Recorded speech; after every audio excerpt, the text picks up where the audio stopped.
यहाँ पर उधर से लाए पहचान लिया। अब महापुरुषों की जरूरत है। तो पहले युगों में जो किताबें बनी थी, जो योगियों ने बनाई, तत्वदर्शियों ने, ज्ञानियों ने बनाई, वो नीचे दर्जे की थी।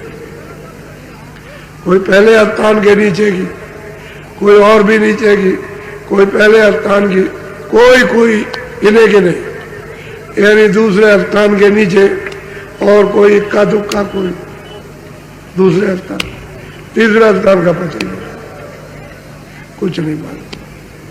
असल में बात तो उन किताबों में ये राज नहीं मिलेगा, लेकिन 700 वर्ष के अंदर जो महापुरुष आए वहां से सतदेव से सब मिलेगा। इन किताबों का सब और किताबों के परे वो सब आपको मिलेगा। और उसी में लिखा है नयति और कुछ है तो और कितना है वो सब मिलेगा। जो महापुरुष 700 वर्ष के अंदर जो महात्मा है सत्यदेव से और जीवों को यहाँ जगा के ले गए, वो भी उनका साधन भी मिलेगा, और जो साधक है उनका भी साधन मिलेगा जो प्राप्त किया, वो भी वो बताएंगे कि हमको इन्होंने प्राप्त करा, इन्होंने प्राप्त करा, और सब बताएंगे नीचे से ऊपर, और ऊपर से नीचे, नकारेंगे किसी को नहीं, सबको बताएंगे। तुम यहाँ हो इसको बताएंगे, तुम स्वर्ग में हो स्वर्ग को बताएंगे, बैकुंठ में बैकुंठ को, नरकों में तो नरकों को बताएंगे, 4 खानों में तो जीव का त्यों बताएंगे। सब देखते जाते हैं और देखते आते हैं, उनके आँख के सामने कुछ छुपता नहीं है, सब देखते हैं। इसलिए उनका प्रमाण आप मानते हो, उसी में तो आपको धोखा हो गया, उसी में धोखा हो गया। 80,000 कर्मकांड बना दिए विधान में, 16,000 उपासना कांड और 4,000 ज्ञान कांड। तो जंगल जैसी बूटी अपनी रख दी, तो आपको मिलेगी नहीं।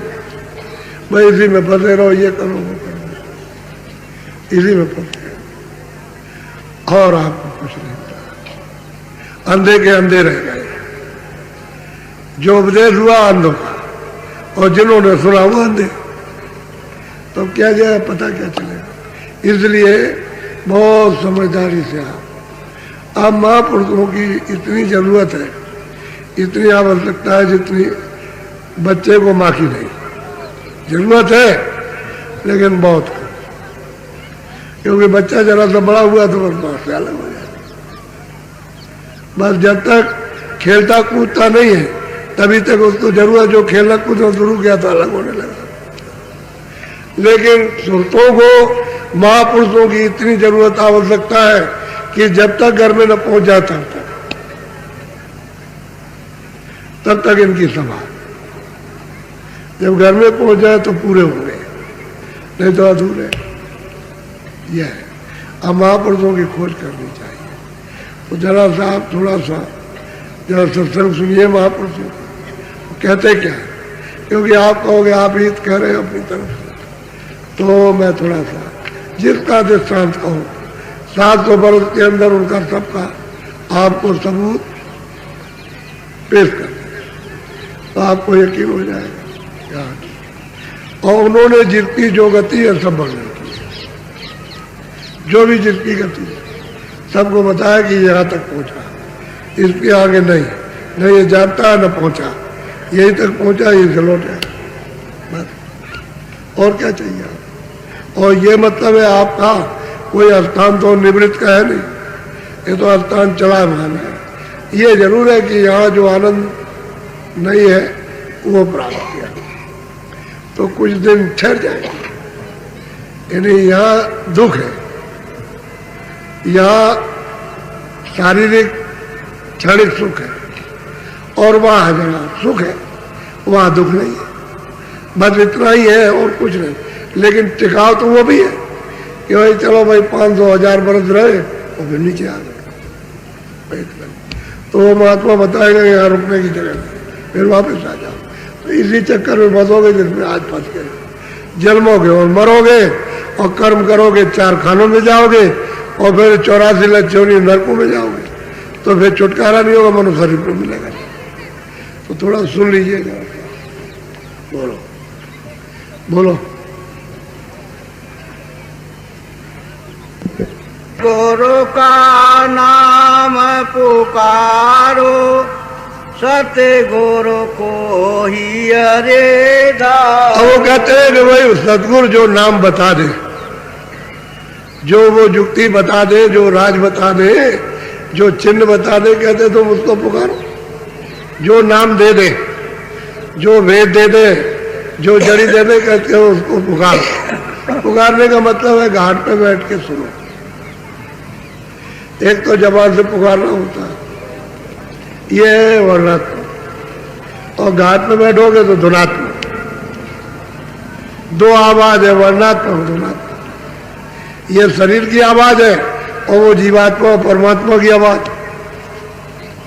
तो धुनात्मक आवाज जो सूरत से, जो जीवात्मा चेतन, उससे उसकी आवाज सुनोगे।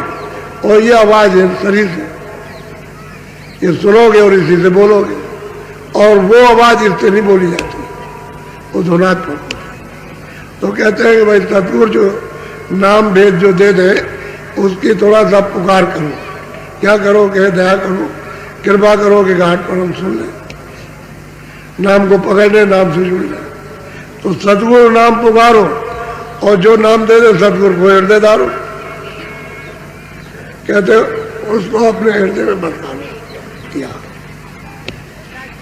इधर नहीं, ये स्थान है मन का। एक पिंडी मन है और एक अंडी मन है, तो अंडी मन यहां बैठा होगा दरवाजे पर। तो कहते हैं ये नहीं, यहां सतगुरु को हृदय धारो। ये यहां धारण करो। तो किससे धारण करोगे? दृष्टि से। किस चीज से बैठाओगे? आदर किससे करोगे? आंख से। सम्मान आंख से दो। अगर आंख ना हो तो दूसरे को क्या सम्मान दे सकते हो? इस शरीर में भी आंखें ना हो तो क्या दोगे सम्मान?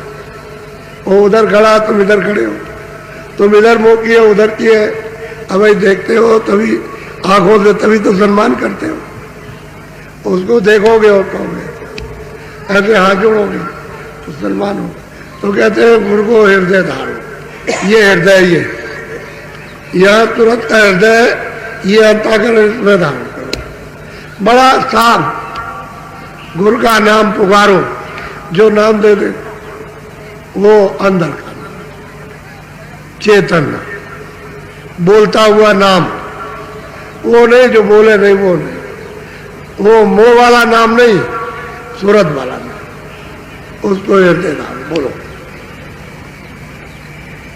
सतगुरु का करो भरोसा, फिर करो न कुछ अफसोस। कहते हैं भाई उसका भरोसा करो, सतगुरु का। जो अपने देश से, अपने घर से, जो सदेश से आए, उनका भरोसा करो कि हमारा काम इनसे हो जाएगा। हमको तो ये करना, जो एक कहे उसको करना। तो वो क्या कहेंगे भाई, सुबह था आधा घंटा, 15 मिनट, 20 मिनट, जितना समय तुमको और शरीर के काम से मिल जाए उसमें बैठ जाओ। बैठ के थोड़ा भजन कर लो, थोड़ा ध्यान कर लो, तो श्रवण कर लो। तो कहते हैं भरोसा करो तो घाट खुल जाए, और विश्वास नहीं करोगे तो घाट नहीं खुलता। विश्वास से घाट खुलता है। दरवाजे पे बैठो और पुकार करो कि दया करो, दया करो, तो घाट खुल जाए, तो आंख खुल जाए। आंख खुलेगी जब तीसरी आंख, तीसरा नेत्र, तो उजाला हो जाएगा, अंधेरा चला जाएगा। उसका मतलब पर्दा हट जाएगा, गंदगी साफ हो जाएगी। जब गंदगी साफ होगी तभी उजाला हो जाएगा। और गंदगी रहेगी तो ये गंदगी है। जब बादल आ जाते हैं तो गंदगी है। अब बादल आ गए तो सूरज नहीं दिखाई देता, और ये चांद भी दिखाई नहीं देता। और बादल हट गए तो गंदगी हट गई, तो सामने दिखाई देता। ऐसे ही सूरज के ऊपर में गंदगी जमा, उसको टाल टूट करके अंदर घाट पर बैठ करके और जरा सा टालो और मांगो दया, तो अंदर ही दोनों काम है। जड़ी बूटी भी लगेगी और सूरत और मन और बुद्धि और अंतःकरण भी साफ होगा। कहते हैं सदगुरु हृदय धारण। कहते हैं करो भरोसा, विश्वास करो। भरोसा कहते हैं विश्वास। विश्वास कि जो ये बता रहे मुझको ले चले, मुझे बहुत सागर से पार करेंगे और जिस घर का ठिकाना दे रहे हो पहुंचाएंगे। तो भरोसा करो। कहोगे नहीं हम आपका विश्वास नहीं करते, तो फिर ये किसका करोगे आप?